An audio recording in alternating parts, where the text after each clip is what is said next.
ભગવાન રામનો જ્યાં જન્મ થયો એ નગરીનું નામ છે અયોધ્યા. એટલે અયોધ્યા એટલે જેને યુદ્ધમાં કોઈ જીતી શક્યું નથી એવું નગર એટલે અયોધ્યા. જેણે યુદ્ધમાં આજ દિવસ સુધી કોઈ જીતી શક્યું નથી એવું નગર, એવું રાજ્ય એટલે અયોધ્યા. અને મોદી સાહેબે 15મી ઓગસ્ટમાં અમૃત વર્ષના જે 5 પ્રણ કીધા હતા એમાં સૌથી પહેલું સશક્ત રાષ્ટ્ર, વિકસિત રાષ્ટ્ર, સશક્ત રાષ્ટ્ર. અયોધ્યા નગરી વિશે સાંભળો. ક્યાંય પણ રામાયણમાં તમને એવી કોઈ કથા નહીં મળે કે અયોધ્યા નગરી ઉપર કોઈએ ચડાઈ કરી. એક કથા નહીં મળે. ઇતિહાસમાં એવી એક કથા નહીં મળે કે જ્યારે રઘુવંશીઓ અયોધ્યામાં રાજ કરતા હતા ત્યારે કોઈ, અને ઇતિહાસો લખાણા જ છે, પણ એક પણ ઇતિહાસમાં તમને એવી કોઈ કથા નહીં મળે કે કોઈએ કૌશલ પ્રદેશ ઉપર ચડાઈ કરી હોય. નાના નાના રાજ્યોની તો હિંમત જ ન ચાલે, કારણ કે અયોધ્યાની રાજગાદી એ ચક્રવર્તી સમ્રાટની રાજગાદી છે. એટલે સમજી લો, નાના નાના રાજ્યનું તો ગજુ જ નથી ને. શ્રીલંકા ભારત ઉપર ક્યારે ચડાઈ કરી શકે? નેપાળ કરી શકે? નાના નાના રાજ્યોના ગજા હોય? એ તો આપણું કદ જોઈને જ ભાગી જાય. નાના નાના રાજ્ય હિંમત જ ન કરી શકે. અને મોટા રાજ્યો સાથે એવા ડિપ્લોમેટિક રિલેશનશિપ્સ હતા. અયોધ્યાના મોટા રાજ્યો સાથે એવા ડિપ્લોમેટિક રિલેશનશિપ્સ હતા કે એ કોઈ દી યુદ્ધ કરે નહીં અને નાના નાના રાજ્યોની કોઈ દી હિંમત ચાલે નહીં.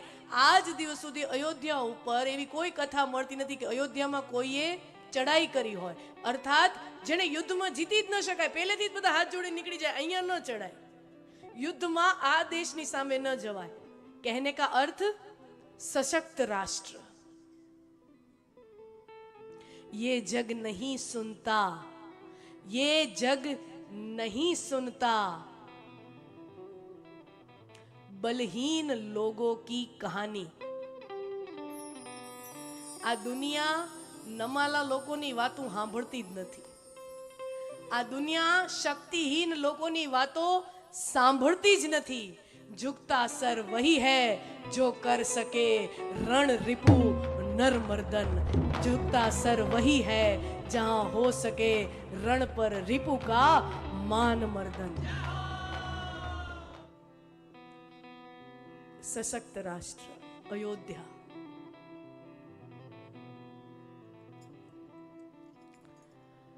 બીજું,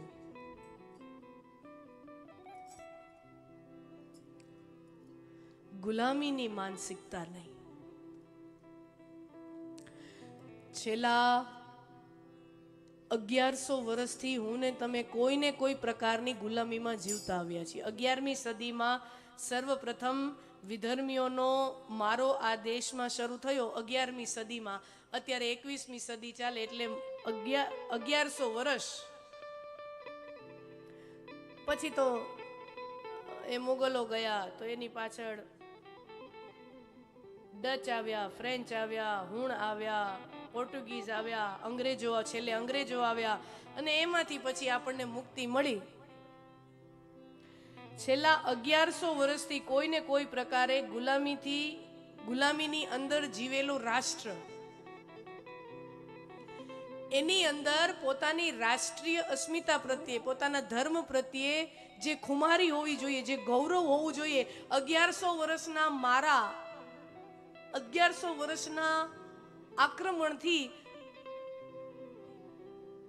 એ આપણી અંદર એટલી ગુલામીની માનસિકતા અંદર આવી ગઈ છે કે આપણું હોય ને એ નબળું. તમે જોજો ભાઈઓ બહેનો, તમે સાંભળ્યું હશે, આપણે કોઈ ફરવાવાળી સરસ જગ્યાએ જઈએ ને, કુદરતી દ્રશ્ય બહુ સારું હોય, એના ફોટા પાડી અને પછી આપણે વોટ્સએપ ગ્રુપમાં શું લખી ખબર છે? એમ લાગે કે આ ઇન્ડિયાની જગ્યા જ નથી, વિદેશ ગયા હોય ને એવું લાગે. કરીએ કે નહીં? કોઈ કે સરસ મકાન બનાવ્યું હોય ને, 5 કરોડનો બંગલો બનાવ્યો, સમજી લ્યો, બહુ ધનાઢ્ય વેપારી હોય અને 5-10 કરોડનો બંગલો બનાવ્યો હોય, અને પછી કોકને બધાને બોલાવે ને, મુહૂર્ત કરે, પછી બધું એ બધું કરે, પછી મહેમાનો 1000-2000 જણાનો જમણવારો કરે. મૂળ તો દેખાડવું તો ખરું ને, કે આવો 10 કરોડનો બંગલો બનાવ્યો, દેખાડવું તો ખરું ને. પછી જ્યાં જઈને બતાવે, આ ફલાણી જગ્યાએથી ઇમ્પોર્ટેડ છે, આ ફલાણી જગ્યાએથી ઇમ્પોર્ટેડ છે, આ ઇમ્પોર્ટેડ છે, આ બહારનું છે, આ બહારનું છે. તું અહીંની છો, તું અહીંયાનો છો ને તને બધું બહારનું હોય એનો જ ગૌરવ?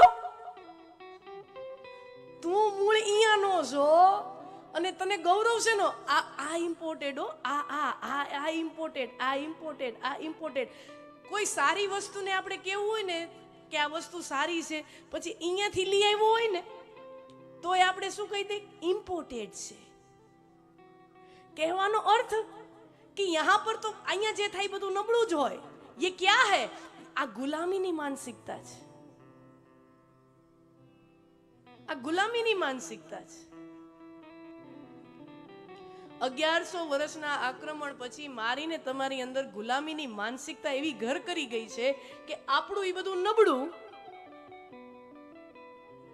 અને આપણી સીમાની બહારનું એ બધું ઉજળું.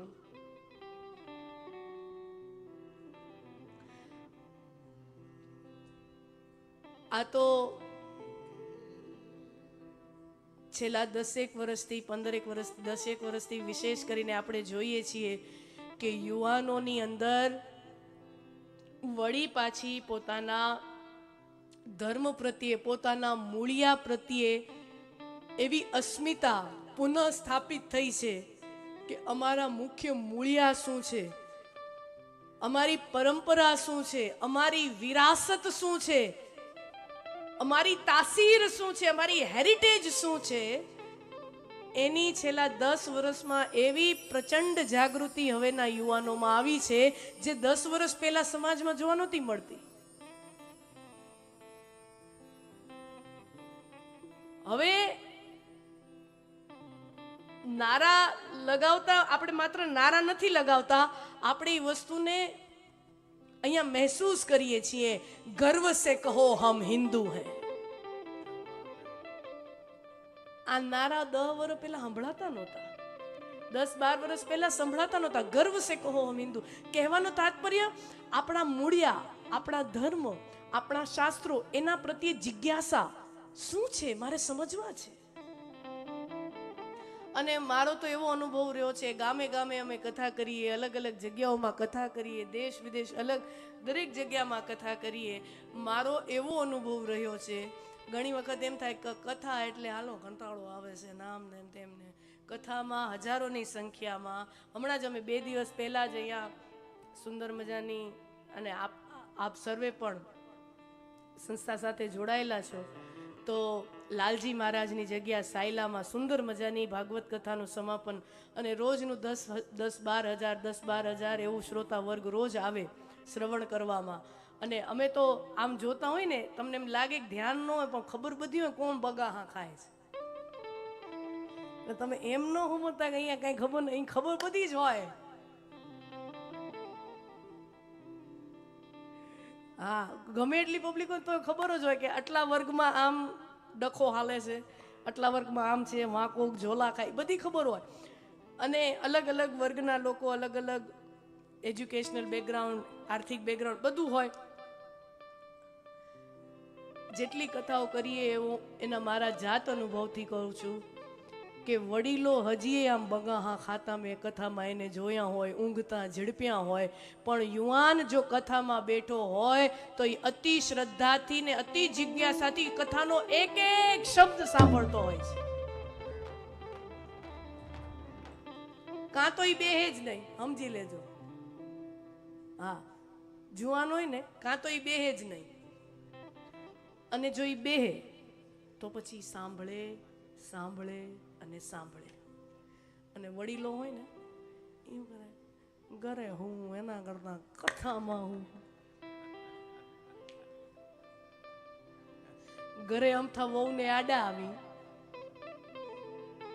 અહીંયા કથાકારને આડા આવશું.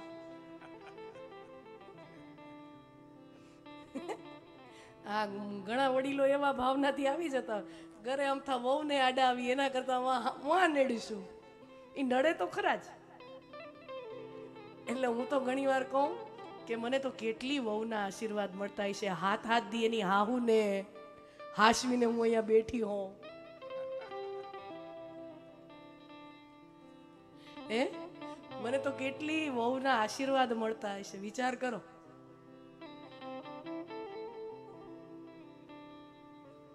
અમારા બાપાને હાથ દી હાશવા, અમારી માડીને હાથ દી હાશવી.